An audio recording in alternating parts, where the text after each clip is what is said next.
Saludos amigos, hoy tenemos un programa especial para todos ustedes. Nos acompaña una persona que conocemos hace muchísimo tiempo y que la hemos visto crecer paso a paso en la pelota invernal de la República Dominicana, Jesús Mejía, gerente general de los Toros del Este. ¿Cómo estás, Jesús? Todo bien, Dionisio, y gracias por la invitación. Para mí es un honor estar contigo aquí, hablando con los amigos fanáticos también de béisbol, que es lo que uno sabe hacer. Jesús, ya tú tienes un tiempecito involucrado en la pelota, más de una década. Comenzaste con los Leones del Escogido. Cuéntanos esta experiencia. Sí, básicamente ya tenemos 16 años en lo que es la pelota de invierno. Esta va a ser mi temporada número 17, en diferentes roles. De verdad que una gran experiencia. Y como tú bien dices, he logrado crecer bastante gracias yo diría que a los mentores que he tenido en el camino. Yo he sido bendecido con eso. 16 años, yo haciendo cálculos ahora, estamos hablando de básicamente el comienzo de los Leones del Escogido bajo la nueva administración. Exactamente, ese fue mi primer año oficial en el Escogido, 2009. Yo iba a entrar como quiera porque ahí me contrató Julio Jacín, pero cuando se da la venta del equipo, que fue sorpresiva, te digo sorpresiva porque Julio Jacín no tenía originalmente planes de vender, como quiera, por algunas coyunturas, la misma de Julio Jacín que me recomendó, entró Junior Novoa, con quien yo estaba haciendo una pasantía y ya era un mentor mío en béisbol. Entonces quedé en el Escogido como quiera y pude iniciar mi carrera por ahí. ¿Cómo fue trabajar con Moisés Saló en esa primera parte de tu carrera con un Escogido que fue muy exitoso rápidamente? Sí, yo creo que yo tuve los dos mentores ideales. Aunque Junior, tengo que ser justo, no es un mentor, es mi padre en béisbol. Pero para iniciar a trabajar con esas dos personalidades, gente ya con experiencia de béisbol, gente que jugaron béisbol también, que para nosotros los que no jugamos profesional, que tenemos otro perfil, es muy importante siempre aprender de ese perfil, porque hay cosas del juego que se entienden solamente en el terreno, y hay cosas del juego que son intangibles que no te lo dan los números. Y yo creo que eso es lo principal, que uno como joven, o más joven en ese entonces, va aprendiendo cuando está dentro de lo que es la dinámica del béisbol de invierno. Eso es lo que te puedo decir que saqué más de Moisés Saló, ver lo que realmente es el béisbol por dentro, no lo que uno ve en números, lo que uno puede sentarse quizá a analizar de que por qué un equipo hiciste cambio y lo otro, sino lo que pasa en el terreno, el día a día, esos intangibles, cosas que no miden las estadísticas, que a veces cuando se inició la guerra entre sabermétricos y vieja escuela, muchas veces los sabermétricos, yo me incluyo en ese grupo también, decíamos, bueno, pero que eso está en papel, y no es así realmente. El béisbol va mucho más allá de lo que te puede decir una computadora, y eso yo lo aprendí de Moisés Saló. ¿Qué pesa más, la sabermétrica o la otra parte, la parte de la vieja escuela, el sentimiento de la noción de lo que es el béisbol? Yo creo que lo que más pesa es el instinto y la noción del juego. Obviamente, si tú tienes instinto y noción del juego, significa que tú eres una persona que te vas a mantener actualizado. Yo creo que los dos extremos son malos, la verdad siempre está en el medio. Yo creo en información, pero lamentablemente, aunque a mucha gente no le guste, esa información llega hasta un punto. Cuando tú tienes un manager en el terreno de juego y el juego te va hablando, el instinto del manager es lo que cuenta. Y obviamente uno quiere una gente que tome decisiones informadas, lo mismo en la gerencia. Tú quieres tomar decisiones informadas, pero hay decisiones de momento en las que hay que simplemente tener valor y jalar el gatillo, y a veces los números no te lo dicen todo. En tu época en el Escogido, ¿qué fue de lo más, vamos a decir, difícil o lo más complicado que tuviste que experimentar? Fue difícil en el sentido de que era una experiencia nueva para mí, laboral. Nunca había trabajado antes, había trabajado con mi padre, pero tú sabes que no es lo mismo ya tirarse ya a mar abierto, como dicen. Y el aprendizaje de cómo hablar con los peloteros, de cómo lidiar con los peloteros, aprender a negociar con los jugadores fue bastante difícil, sobre todo porque hubo una época en el Escogido en la que yo me quedé solo con Moisés, y yo me acuerdo que como en 2 temporadas negocié yo solo con todos los peloteros de la reserva, que fue difícil, pero cuando tú miras ahora hacia atrás, eso me dio a mí una gran experiencia para poder manejarme a futuro. ¿Cómo se maneja eso con un pelotero? Tener que decirle, un pelotero que viene donde ti te dice, oye, yo jugué en AA el año pasado, yo quiero ahora 200 en vez de 100. En esto tú tienes que ser abogado, tienes que ser profesional como gerente, y también tienes que ser psicólogo. Y tú tienes que entender de dónde viene el pelotero. Los peloteros tienen su propia cultura y a los peloteros hay que entenderlo. Muchos de los peloteros son personas que vienen de abajo, que vienen de romper brazos para estar donde están. Y eso es algo que tú tienes que entender. Y a veces cuando un pelotero quizás no te dice una cosa o te dice algo que tú te encuentras quizás descompuesto o que no es debido, tú tienes que saber que quizás él no te está tratando de decir lo que tú estás entendiendo. Esa es su forma de expresarse y es como sabe expresarse. Yo creo que tú tienes que tomar todo eso en cuenta y hablar con profesionalidad. El profesional eres tú, él es profesional como jugador, pero tú como oficina tienes que estar por encima de eso. Y algo que yo siempre he dicho, el pelotero es el protagonista del juego, no son los gerentes ni la oficina de operaciones. Tú tienes que tratarlo como tal, pero lo que aprendí con Moisés, con Junior y ese grupo es que hay una manera de tú decirle la cosa al pelotero sin faltarle respeto. Y tú te ganas también el respeto de ellos con el trato que tú le das a ellos. ¿Alguna vez se molestó contigo algún pelotero? Me imagino que sí. Sí, eso pasa. Cuando un pelotero tiene una idea de que yo tengo que ganar tanto y tú le dices, bueno, no, tú vas a ganar el 30% de lo que tú me estás pidiendo. Exacto, eso pasa a veces pasa tanto cuando tú le das aumento porque ellos entienden que merecen más y eso es normal. El pelotero tiene el derecho a poner su valor y el equipo tiene el derecho a decir, mira, tú vales eso, puede ser que tú valgas eso, pero yo no puedo dártelo ahora mismo. Yo entiendo que cuando eso pasa, que sí se han molestado, que es una yo diría que de mis fortalezas, ese manejo con los jugadores. Simplemente tú le dices la verdad al pelotero y tú no te puedes exaltar. Cuando tú le dices la verdad al pelotero, le dices lo que hay, el pelotero al final, aunque en ese momento se moleste, él te va a respetar, va a aceptar la decisión y va a tener una buena amistad contigo. El problema está cuando tú quizás te dejas vencer por el ego y empiezas a discutir con los jugadores. Ahí tú no vas a llegar a nada. Y más cuando tú no eres un pelotero. Exacto. No es lo mismo el pelotero que no eres un pelotero y quizás tampoco no eres del círculo de pelotero, vamos a decirlo así. Porque si tú tomas a un Moisés Aló, obviamente con todo el respeto, no es verdad que ningún pelotero se va a atrever a irse en un dime y direte con Moisés. O quizás un hombre de béisbol, del mundo del béisbol, aunque no haya sido un Grandes Ligas, o no haya sido un jugador destacado de ligas menores, pero tú eres un hombre que viene de oficina solamente. Es así, es así. Ese blanquito, que es lo que viene a decirme a mí. Tú diste en la diana con eso, por eso que yo digo que hay que ser psicólogo, porque tú tienes que saber, desde tu perfil, en el caso mío, como tú dices, una gente de oficina que no jugó béisbol, ¿cómo tú le vas a hablar al pelotero? No es igual que como le puede hablar Moisés Aló. Moisés Aló en este escenario tiene el respeto de los peloteros simplemente entrando al clubhouse. No tiene que decir nada, su trayectoria, su nombre.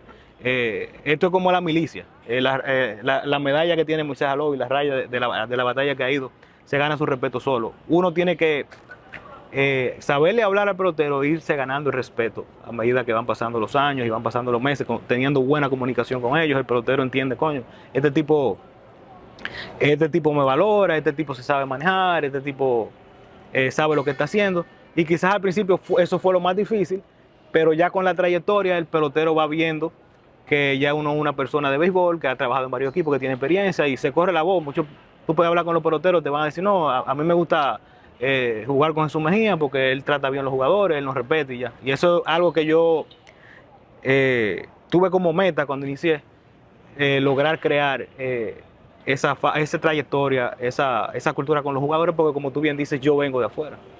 ¿Qué significó para ti ganar la primera corona el mismo año que tú debutaste? Con el Escogido, ¿cierto? Para mí fue una gran experiencia, bastante. Yo diría que fui bendecido también porque yo crecí siendo fanático del Escogido. Entonces trabajo en el equipo del que fui fanático y logré como quemar esa etapa temprano y eso te ayuda a crecer como profesional. Ya tú no tienes en la mente, bueno, yo quiero trabajar en aquel equipo porque yo era de ese equipo. Eso me ayudó bastante, vivir esa experiencia como profesional. El niño que había en mí en ese entonces también la vivió, logré ganar con el Escogido. Y ya después de ganar, ya como que eso te abre los ojos y tú dices, bueno, hay algo más que es ganar, vamos ahora a crecer como profesionales y a ver qué más hay en el béisbol. Llega ese crecimiento, ¿cómo se da esa parte de tú salir del Escogido, el equipo del que eres fanático, el equipo con el que te estrenaste como profesional del béisbol, el equipo que te dio tu primera oportunidad, el equipo de la ciudad donde tú vives, Sí. El equipo que uno de los equipos más innovadores de la pelota dominicana, un equipo que está ganando todos los años, que estaba compitiendo todos los años desde el 2009 cuando se asume la nueva directiva y de repente se va Jesús Mejía para los Toros en ese primer momento como asistente. ¿Cómo se dio eso? Fue una serie de circunstancias que se fueron dando. Yo entendí en ese momento que ya para yo seguir creciendo en el béisbol tenía que tener un nuevo cambio de rumbo. Por eso mismo que tú dices, yo tenía también que quitarme quizás la imagen de fanático, porque todo el que venía al estadio sabía que yo era escogidista. Yo tenía creo que 10 o 12 años abonado en los mismos asientos, que lo estamos viendo aquí, por cierto. Entonces yo entendía que ya tenía que dar otro paso más para seguir creciendo como profesional, y ese era el momento. Ya tenía 5 años en el Escogido, habíamos ido a 4 finales, ganado 3 campeonatos. Entendía que en ese momento en el Escogido había alcanzado mi techo y necesitaba esa experiencia, sobre todo de ir a un equipo del interior, ver la pelota de otro punto de vista, fuera de la capital, manejar ese tipo de mercado. Y en ese año los Toros se estaban reestructurando. Entonces yo le informé mi decisión al Escogido y toqué las puertas en los Toros, que me la abrieron de una vez el señor Luis Emilio Rodríguez y Pablo Peguero, porque coincidencialmente ellos estaban buscando una persona joven para acompañar a Félix en operaciones, joven con algo de experiencia, el mismo perfil de Félix era lo que querían. Y se dio esa circunstancia. Ellos básicamente iban a tener otra persona más veterana contratada en ese momento. ¿Tú tomaste tu decisión de dejar al Escogido antes de abrir la Antes puerta? pero obviamente yo sabía que iba a haber cierto campo abierto en algunos equipos, pero fue como mandado a hacer. Eso fue, yo diría que mandado por Dios. Yo salgo del Escogido y en los Toros estaban buscando un perfil como el mío. Tenían casi otra persona contratada, como te digo, más veterana, porque entendían que no iban a encontrar el perfil, porque nadie sabía que quizás que yo quería salir del Escogido en ese momento. ¿Qué tal trabajar con Pablo Peguero? Excelente. Pablo Peguero es un profesional a carta cabal. Fue pelotero, pero tiene otro tipo de perfil. No fue una persona que jugó muchos años en Grandes Ligas y eso. Y tenía ya muchos años en el escauteo y en las oficinas de lo que es Grandes Ligas Invierno. Entonces pude vivir esa experiencia con él. De Pablo yo siempre digo que no hay un solo día como gerente que yo no aplique algo que haya aprendido con Pablo Peguero. Pablo Peguero tenía una forma brillante de simplificar a través de la experiencia y sus conocimientos las decisiones. A veces había algunas discusiones para drafts, para transacciones en la mesa de operaciones, y él básicamente agarraba esa discusión y decía, mira, esto es lo que va por mi experiencia, y usualmente tenía razón. Que por eso que conectamos con lo que hablamos hace un rato, que no todo te lo dice la computadora. ¿Y esos primeros años en los Toros? ¿Cómo fue el cambio? ¿Cómo llegó a ti? Porque los Toros siempre han sido un equipo, han sido variados, vamos a decirlo así. Por momentos, en sus diferentes épocas han tenido momentos de altas, momentos de bajas, momentos de muchas altas y después momentos de muchas bajas. Y en el tiempo de Pablo, pues lamentablemente las cosas no se dieron quizás de manera positiva. ¿Cómo fue ese cambio de tener 4 campeonatos en 5 años a pasar a un equipo que estaba en un proceso de reconstrucción? Sí, fue interesante realmente. Pablo duró 3 años allá como gerente, los primeros 2 clasificamos, incluso en el segundo estuvimos a ley de un juego de ir a la final, que fue el famoso desempate con el Escogido allá en la Romana, y de verdad que se construyó una cultura muy buena. Entendíamos que teníamos chance de ganar un campeonato, quizás era ese año si lográbamos clinchar, y no se logró, las cosas no se dieron. Pero la experiencia no fue difícil, al contrario, fue más fácil de lo que yo me imaginaba, quizás porque ya yo tenía 5 años en béisbol y tenía más idea de lo que estaba haciendo en ese momento, pero los Toros de inmediato se convirtieron en mi casa. La familiaridad que hay aquí en los Toros es increíble, desde las oficinas, los directivos del central, los dueños, y es un equipo que tiene algo que yo valoro bastante, y es que la figura de operaciones y la cabeza de operaciones allá se respeta. Obviamente esto es un negocio de resultados, si tú no das resultado en el tiempo que ellos quieren que tú lo des, te van a decir, mira, nos vamos por otro camino, ya tú no vas a ser el gerente, pero mientras tú eres el gerente, ahí ya no hay injerencia de ningún tipo. Tú tienes total libertad para trabajar. ¿Hay equipos donde no se respeta en la pelota dominicana? Yo no diría que no se respeta, pero cada equipo tiene su particularidad. Y sí hay equipos que yo entiendo que quizás el dueño está más involucrado que en otros sitios, pero lo que veo en los Toros es que es el sistema de Grandes Ligas, en ese sentido. O sea, operaciones hace su trabajo y simplemente tiene que rendir cuentas. Exacto, rendir cuentas. No tiene una niñera, sino rendir cuentas. Exacto, no se pide permiso, pero se informa antes, obviamente, porque profesionalmente hablando tú te debes a tus dueños. Claro, es lo que toca. ¿Tú tuviste problemas con alguien en el Escogido para salir para tomar la decisión de decir, espérate, yo aquí no puedo? No, nunca. Yo tengo que abrir paso a otro sitio. Si tú supieras que no. Yo sí entendía que había topado mi techo en el Escogido, que ya en ese momento yo no iba a escalar más. Y entendía que para yo seguir escalando, para eventualmente ser un gerente, tenía que salir. Pero no hubo problema, al contrario. Incluso, como te dije, Junior Novoa es mi padre en béisbol, Moisés Jalou, yo diría que es mi tío en béisbol. Y con José Miguel Bonetti tengo una buena relación también de amistad. ¿Y con José Gómez, cómo tú te llevas? Bien, nos llevamos bien. ¿No hubo problema entre ustedes? No, nunca. Incluso cuando José Gómez entra al Escogido por mi área, por mi trabajo.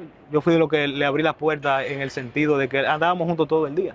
Luego entra Jalen, entra Francisco Gusto y hicimos una buena química, pero no hubo problema con José Gómez. ¿Cómo se da tu paso de los Toros a los Gigantes del Cibao? Esa fue una decisión muy difícil, aunque quizás de afuera se ve fácil. Los Toros eran mi casa y lo son ahora otra vez, pero en el momento que se me hace la oferta de ser gerente general de los Gigantes, yo no me veía fuera de los Toros ni estaba esperando esa situación en ese momento. Quizás yo me estaba proyectando para ser gerente de los Toros en 2 o 3 años. Acabábamos de ganar, teníamos un núcleo que en ese momento parecía que podía repetir. De hecho, el equipo, luego de que yo me fui, se quedó un juego de volver a la final con ese núcleo que teníamos ahí. Y te puedo confesar, que yo creo que no lo he dicho en ninguna entrevista, que en mi última reunión con los Toros, estábamos en medio de la pandemia, fue un Zoom virtual, ya yo sabía que me iba, Raymond también, ya me habían pedido el permiso, ya me habían hecho la oferta. Yo tuve que apagar la cámara porque estaba a punto de llorar, porque yo sentía que estaba dejando mi familia, que estaba dejando mi casa. Eso fue una reunión virtual que tuvimos con operaciones y los coaches. Fue muy difícil, obviamente era un paso profesional que tú no podías rechazar en ese momento.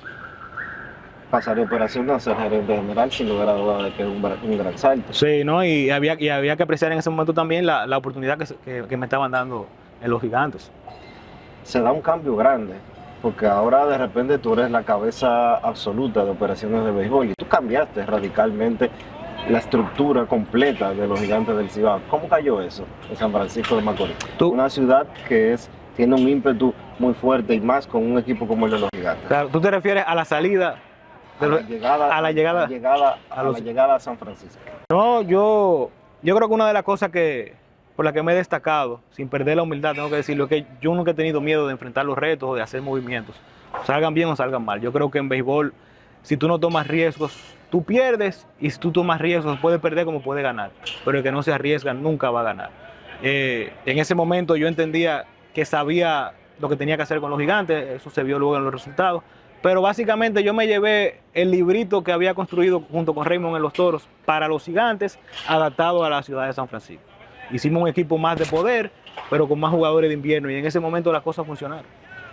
Y teníamos también, hay que decirlo, para ser justos, un buen núcleo que habían dejado los gerentes anteriores a través de buenos drafts que habían hecho y transacciones, que estaba listo para competir. Tú tenías el caso de Ronald Guzmán, que no había producido en la liga, que ese año fue el jugador más valioso. Teníamos así 2 o 3 más jugadores que, unidos a lo que teníamos y a lo que conseguimos en cambio, como Juan Francisco, le dieron otro nivel a la franquicia. Llegar y ganar, sin lugar a dudas, es una forma de crear un gran impacto. Sí, bueno, el primer año fue un año exitoso pero difícil, porque teníamos la final en las manos y la perdimos. Pero mirando hacia atrás, cuando tú logras rebotar de eso con un campeonato, que a veces mucha gente me dice, bueno, ustedes hubieran logrado un back-to-back, yo no lo veo así. Si nosotros no perdíamos esa final, como la perdimos, no ganábamos al año siguiente, porque eso fue lo que le dio el empuje a los peloteros, a nosotros como operaciones y a los coaches, de volver con todo al año siguiente. Ya con el tiempo que tienes como gerente, me imagino que has tenido que lidiar con diferentes situaciones. ¿Cuál es el pelotero que te ha dado más carpeta? Ese pelotero, lo voy a decir públicamente porque él y yo somos grandes amigos, Jordani Valdespín. Valdespín, pero Valdespín me dio carpeta en su primera etapa en el Escogido. Okay. Que Valdespín estaba más jovencito. ¿Estuvo contigo en los Toros también? Sí, en los Toros y en los Gigantes. Por eso te digo, él me dio mucha carpeta cuando él estaba más joven, que yo estaba joven también, y te lo tengo que decir, Valdespín a veces parecía ser insoportable. Pero tú siempre identificabas que Valdespín era una persona con un gran corazón, que tenía ese tipo de personalidad efusiva, explosiva. Y fíjate que luego de ahí yo fui, como gerente lo llevé a los Gigantes. Y como asistente de Raymond Abreu fui de lo que empujó para que ese cambio se diera en el que ayer en los Toros, porque sabíamos que el tipo era un ganador. Pero yo te puedo decir que Valdespín me dio mucha carpeta. Y él lo sabe.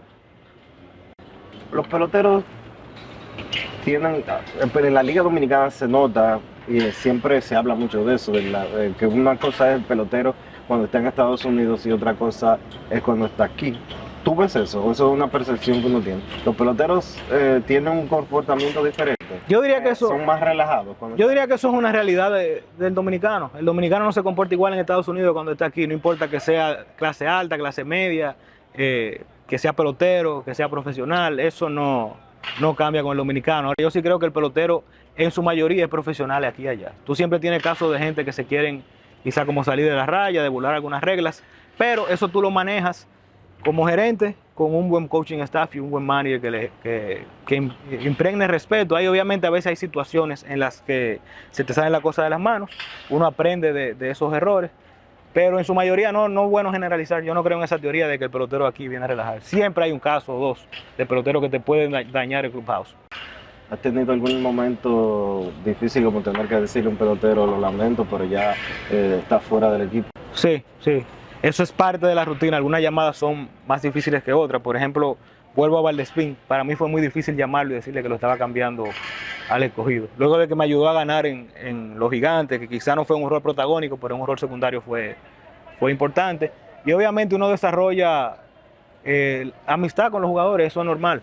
Y un aprecio mutuo que se crea cuando tú tienes que llamar a un jugador que ha dado todo por ti, decirle, mira, ya como jugador no te vemos en la estructura, siempre es difícil, pero me gusta hacerlo y dar la cara porque es parte. Yo creo que el pelotero, aunque se sienta mal en el momento, cuando tú le das la cara, lo valora.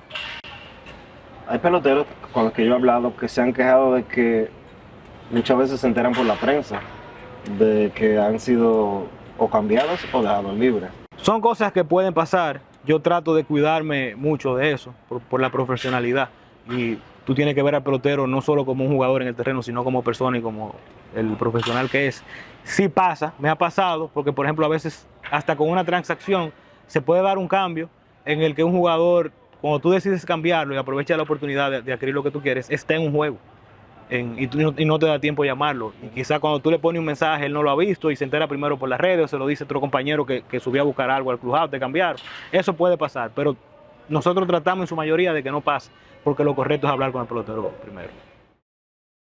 Sales de San Francisco para regresar a los Toros, pero se dio en un momento, tú haces el anuncio de que dejas a los Gigantes del Cibao, ya tenías 3 años, ¿verdad? 3 años, 3 años consecutivos. 3 años como gerente general de los Gigantes del Cibao, fuiste a una final, ganaste un campeonato y tu salida se da, vamos a decir, viernes, y un par de días después se da, cuando hiciste el anuncio de que dejaba a los Gigantes, te ibas para trabajar en la pelota de Estados Unidos, para trabajar con un equipo de grandes ligas aquí en el país, o no sé si tenías también planeado trabajar fuera de República Dominicana con ese equipo, pero a los pocos días llegas a los Toros del Este como su gerente general. ¿Qué pasó ahí? ¿Cómo se dio eso? ¿Qué cambió tan rápido? Ese tema es interesante y voy a aprovechar para aclarar algunas cosas que yo pienso que en su momento no se evaluaron quizás de manera justa. Por la situación, obviamente envuelve en dos partes, y en ese momento como que la gente vio más la parte de que, bueno, que quizás él traicionó a los Gigantes. Pareció como que tú dejaste, como que ya tú tenías un acuerdo con los Toros y te fuiste y diste un par de días para irte a la Romana. Eso fue lo que pareció y también lo que se vendió en algún sentido, pero vale la pena aclarar. Yo recuerdo que la primera declaración que di, si no me equivoco, fue en Grandes en los Deportes. Yo recuerdo que en ese momento yo dije que había cumplido el ciclo, que me iba a ir, que iba a buscar otras oportunidades y que también, no que eso era lo que iba a hacer, tenía una oferta de un equipo de Grandes Ligas, o un trabajo muy probable con un equipo de Grandes Ligas. Ya lo puedo decir porque ya pasó, era con los Rangers de Texas. Están los jefes en el país de los Rangers de Texas que puedan corroborar. Era para trabajar en el país, en la Academia de Boca Chica, en un rol como de player personal y de encargarse de los jugadores. Al final no se dio, ellos se fueron por otra persona. Eso pasa, eso es béisbol profesional, aunque estuve cerca así de conseguir el trabajo. Y lo de los Toros se dio, yo sabía en ese momento que yo iba a tener oferta porque yo venía de tener 3 años consecutivos como gerente, 2 finales y un campeonato. Y obviamente sabía que iba a tener oferta de algún equipo, me contactaron 2 equipos y para mí la prioridad siempre iban a ser los Toros en ese momento ya cuando yo era agente libre. Lo que sí me gustaría aclarar de ese tema, porque siento que injustamente se le catalogó el término de renuncia, que se fue sorpresivamente. Cuando nosotros negociamos esa extensión de contrato, con los Gigantes en su momento, después del segundo año, después que ganamos, si no me equivoco. En el proceso de negociación, que estábamos hablando de un contrato de 3 años, se me propone a mí algo que yo no propuse, que fue una cláusula de salida. Yo lo que hice con esa cláusula de salida fue pedir la mutua. Entonces, creo que tengo que defenderme en ese sentido, porque cuando nadie te defiende, no defenderte tú sería un poquito irresponsable. Cuando yo pido la cláusula de salida mutua, que la cláusula de salida venía desde un segundo año, se pone desde el primer año. Entonces yo dije, bueno, yo aposté a mí, pero si tú te fijas y si tú usamos la lógica, cuando una persona te propone a ti una cláusula de salida, es porque está pensando quizás en la posibilidad de usarla. Entonces, en ese momento lo que pasó fue que la usé yo. Pero la cláusula de salida ni la propuse yo, ni estaba en mis planes. Fue una circunstancia que se dio. Con esto no quiero hablar mal de nadie, sino poner las cosas claras sobre la mesa. Fue una negociación contractual, que incluso yo diría que no fue, no fue algo complicado, no entramos en polémica. Pero también ya cuando se habla de cláusula de salida, tú como profesional tienes que reflexionar, espérate, yo acabo de ganar. ¿Qué significa esa cláusula de salida en un contrato? ¿Tú entiendes? Entonces, por ahí firmamos, yo aposté a que para mí yo estaba convencido totalmente de que íbamos a lograr el back-to-back ese año. Las cosas no se dieron. Y mira que mirando para atrás, ese round robin me duele bastante, porque nosotros teníamos 6-5 en primer lugar, faltando 6 partidos. Estábamos muy cerca. Pero eso fue lo que se dio con la salida de los Gigantes del Cibao a los Toros. Y obviamente, ya después de salir... ¿Te molestó? En los Toros volví a mi casa. ¿Te molestó la forma en que se dieron las cosas después de tu anuncio? Quizás no me molestó, pero sí sentí que hubo un sector que fue bastante injusto y que quizás no me dio el chance yo expresé mi versión, quizás no vio las dos versiones. Eso es como cuando tú analizas una transacción de jugadores. Tú mira qué busca este equipo y qué busca este equipo. Yo creo que en ese momento se debió ver más ambas versiones y sacar una conclusión más balanceada. Porque en ese momento sí te puedo decir, ya que tú lo dices, sí me molestó que gente que sí me conocía y que quizás conocía interioridades o lo que sea, salió a decir que yo renuncié sorpresivamente de los Gigantes. Yo no renuncié, yo ejercí una cláusula de salida que la pusieron ellos en el contrato. Eso es todo. ¿Pensaste que ellos la podían ejercer en contra tuya? Bueno, una realidad. Si esto es resultado, quizás no en el primer año, pero quizás si tú quedas 2 años consecutivos en el sótano, le ejercen. Y eso es normal. Lo mismo, el dueño que te quiere sacar, te va a sacar aunque te tenga que pagar 1 año garantizado en tu casa. Eso es normal. El contrato lo que te garantiza es que te pague. Sueldo. Es sueldo. Es difícil o carga con un peso extra ser un ejecutivo que al mismo tiempo es hijo del presidente de la liga. ¿Tú crees que te han juzgado en base a eso? No, porque ha sido una minoría. Y pienso, como tú bien sabes, que me conoces desde hace mucho, que es porque la mayoría de la prensa o toda la prensa sabe que yo había hecho una carrera antes de que mi papá llegara o estuviera cerca de ser presidente de la liga. Quizá en ese sentido no se me ha juzgado tanto. Ahora, si yo hubiese aparecido luego y con un cargo de gerente al año, ya eso es otra cosa. Pero yo pienso que la trayectoria habló por sí sola y sí tengo que decir que estoy muy agradecido porque a pesar de que he visto gente que han hecho los comentarios, la prensa no se ha hecho eco de eso. Incluso he visto a la prensa defenderme en ese sentido. Pero es por lo mismo, porque han visto que antes de yo ser gerente tenía una carrera ya de 12 años en béisbol. Vuelve a los Toros en un momento en que se dan cambios muy importantes en la liga de béisbol dominicana. Y es que se abre la agencia libre. Y en tu primer año, para que tú tenías todo el presupuesto disponible habido y por haber, porque los Toros barren con la agencia libre y se llevan un núcleo importante de esta primera generación, vamos a decirlo así, de la agencia libre dominicana.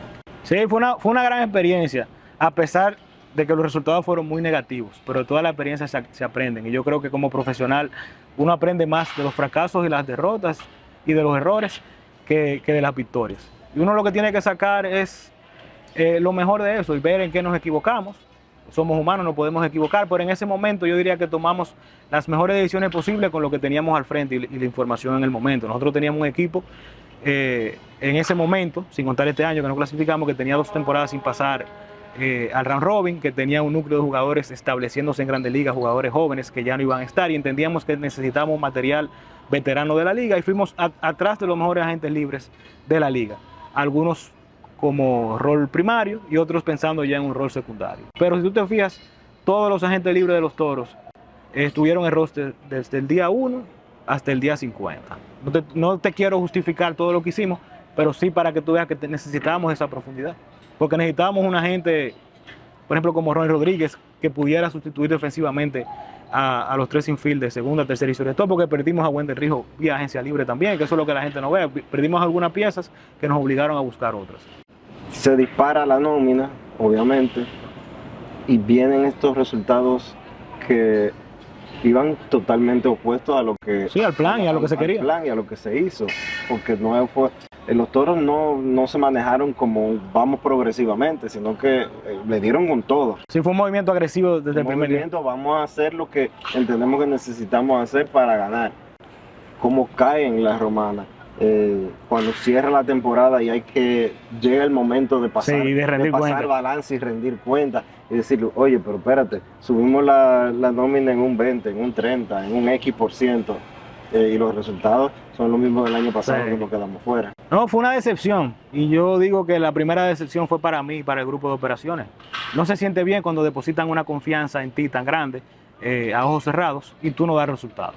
Por eso estamos trabajando para corregir eso ahora, para llevar esos resultados, pero si mirando hacia atrás, en temporada muerta yo no hubiera hecho nada diferente. Quizás en temporada sí, quizás ahí fue que cometimos más errores de no hacer algunos ajustes a tiempo, confiamos en el material, fue un sótano atípico, porque nosotros no arrancamos en último lugar y nos mantuvimos ahí la temporada completa, nosotros estábamos en tercer lugar, en cuarto lugar, incluso a finales de noviembre estábamos dentro de la clasificación, o sea, el 60% de la temporada dentro de la clasificación, con un roster que se ve bien.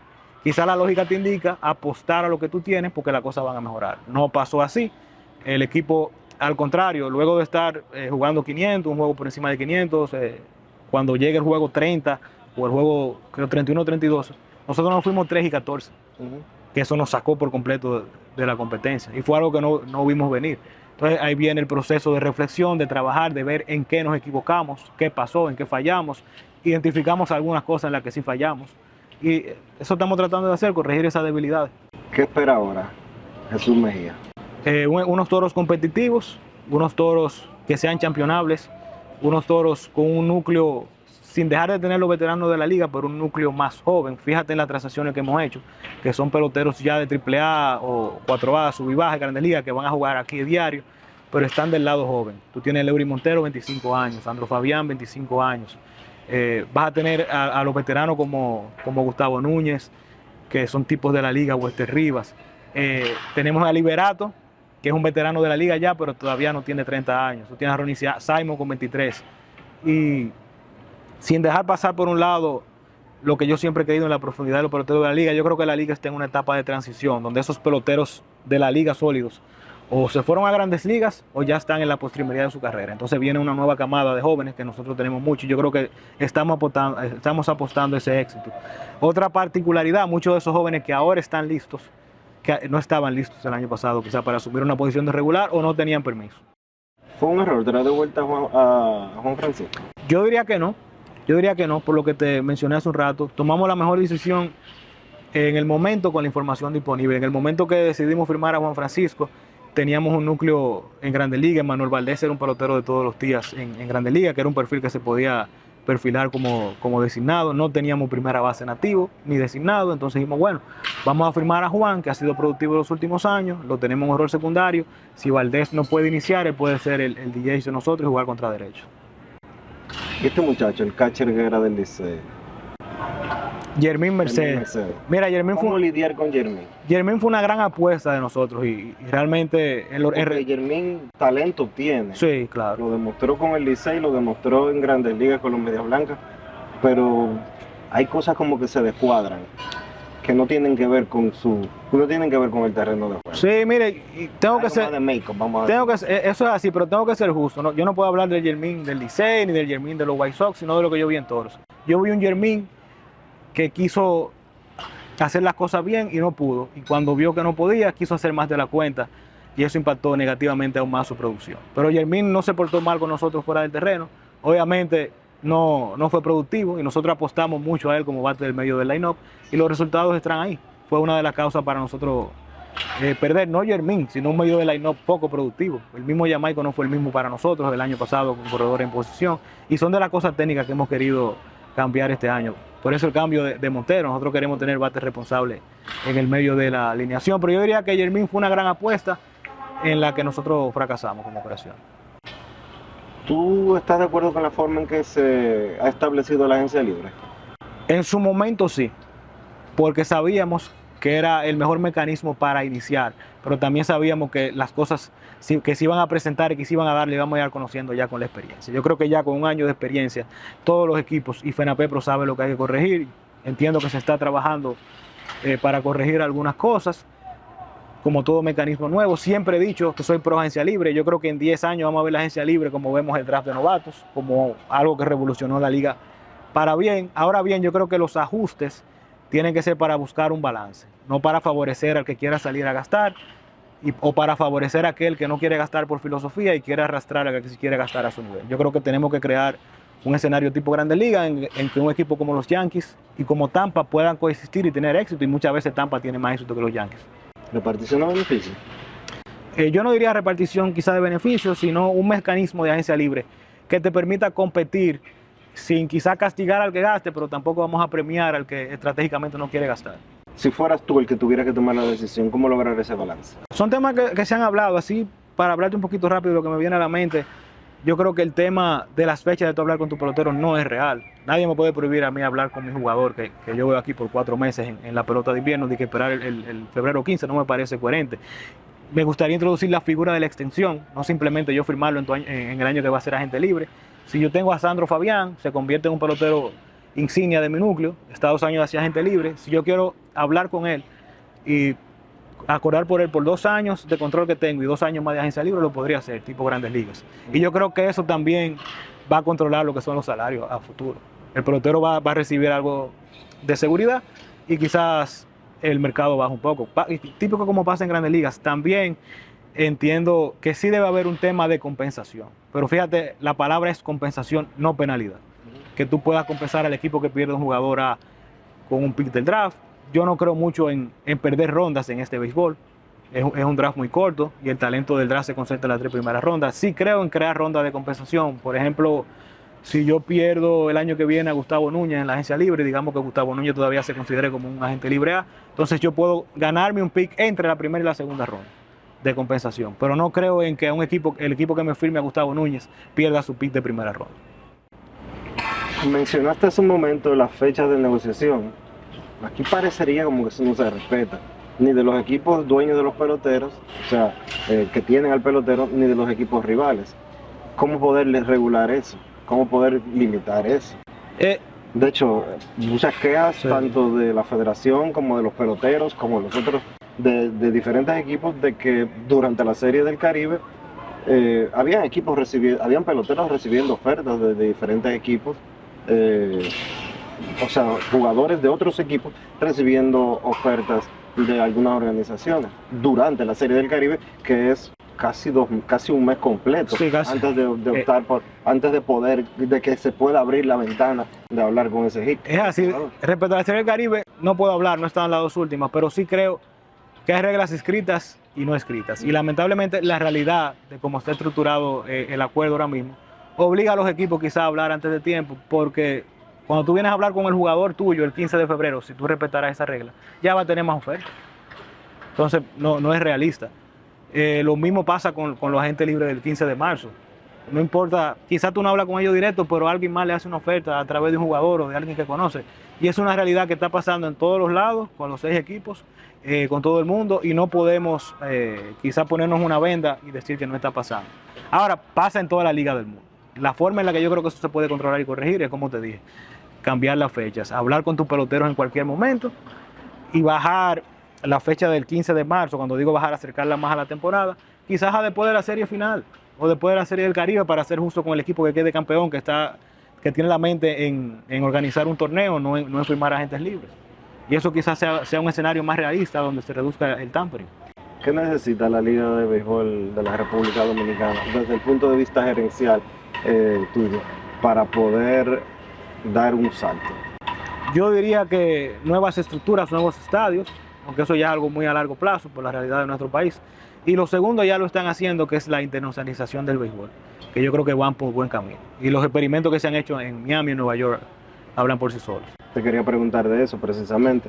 Licey y Águilas regresan, o se supone, porque todavía, aunque se ha dicho y está pautado en calendario, todavía al momento de hacer esta entrevista, no hay un anuncio oficial de que se cerró el negocio entre Latin Events y la Liga de Béisbol Profesional de la República Dominicana, pero también está el evento en Miami con las Estrellas Orientales, y también están los juegos de pretemporada que había pautados con Venezuela, que ahora mismo están en un limbo, tomando en consideración la situación de dicho país.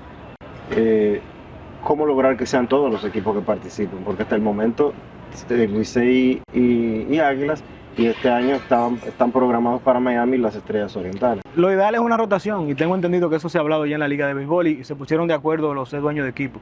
Y creo que ahí sí están pensando en grande, porque no están pensando en beneficio de soy yo que tengo que viajar este año, sino que vamos todos a viajar cada año y vamos a crecer como liga. Yo creo que se están tomando los pasos correctos. Tengo entendido, no es oficial, pero que equipos que no viajen este año, les toca viajar el año que viene. ¿No afecta eso a la fanaticada dominicana, a la fanaticada del patio? Yo diría que no, porque es que hay tantos dominicanos en el exterior que también ellos se merecen probar del pastel, como dicen, y ver su figura y ver sus equipos allá. Yo creo que no es una experiencia diferente, muchos fanáticos viajarán a ver el equipo, otros lo van a ver por aquí, claro, pero el fanático dominicano tiene un torneo de casi 4 meses y puede ir todos los días, o semanal, no todos los días, cuando jueguen en su casa, a ver a su equipo.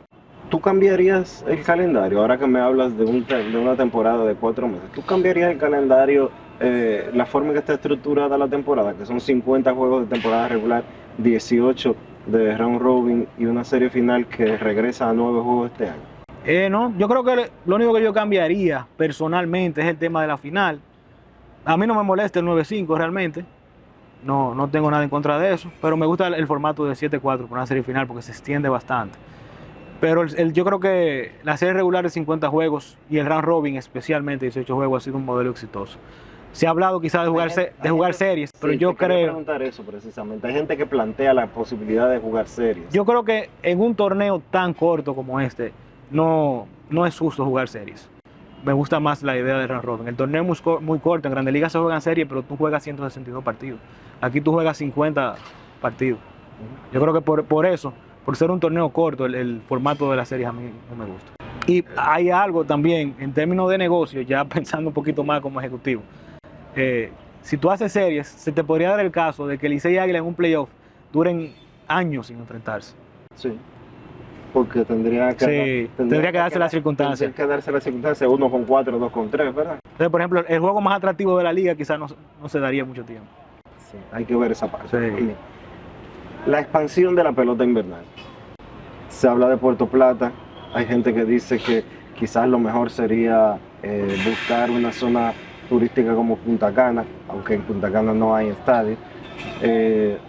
Pero para los Toros sería complicado tener un viaje La Romana, Puerto Plata, en el caso de Puerto Plata, que es el que más bulla ha hecho recientemente. Realmente sí, los dos equipos que estarían bendecidos ahí son los equipos de la capital, que están en el medio, pero para Gigantes, Águilas, Toros y Estrellas sería bien complicado, igual para Puerto Plata.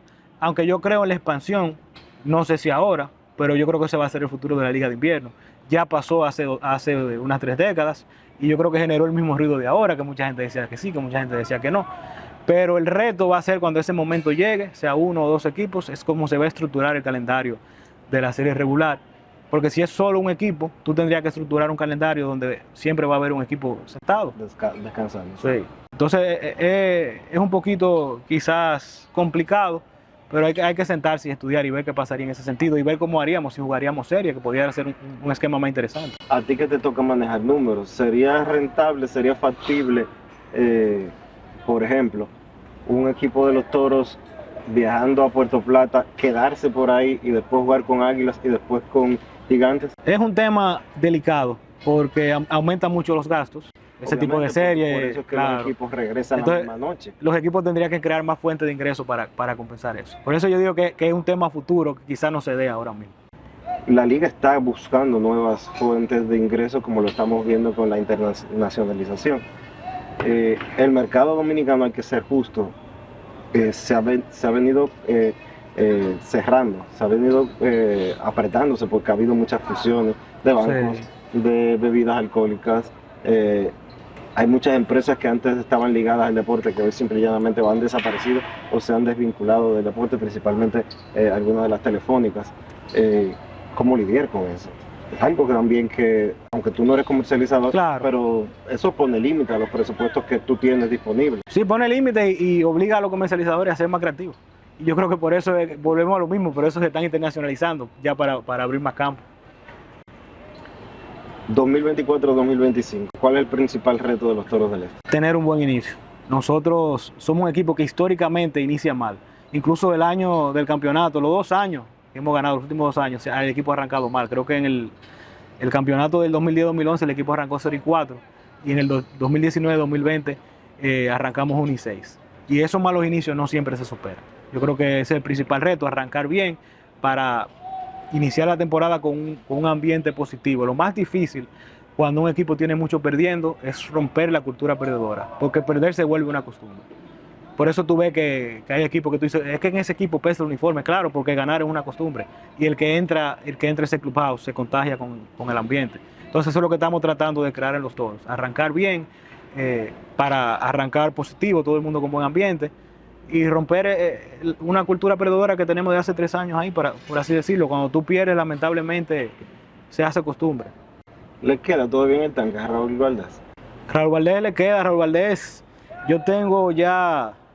Porque hace 10 años que, sí, lo estamos retirando. Yo tengo 17 años, como te digo, voy para 17 años en invierno. Yo tengo 11 escuchando ya que Raúl Valdés debe retirarse. Por eso te lo pregunto. Ya Valdés está en una edad, diríamos que avanzada para jugar béisbol, pero tú le miras el físico a Valdés y está mejor que hace 2 o 3 años, porque él es consciente de lo que tiene que hacer. Yo creo que Valdés hay que evaluarlo año a año, ver cómo le va y de ahí partimos. Pero para este año yo creo que él va a seguir siendo un abridor sólido en la liga, ya veremos qué pasa. Lo que yo he aprendido es a nunca apostar en contra de Raúl Valdés. Pero como tú bien dices, todos los años lo retiran y después viene el hombre, entra a un round robin y ya tú sabes, MVP de la final. Gracias, Jesús. No, gracias a ti, Dionisio.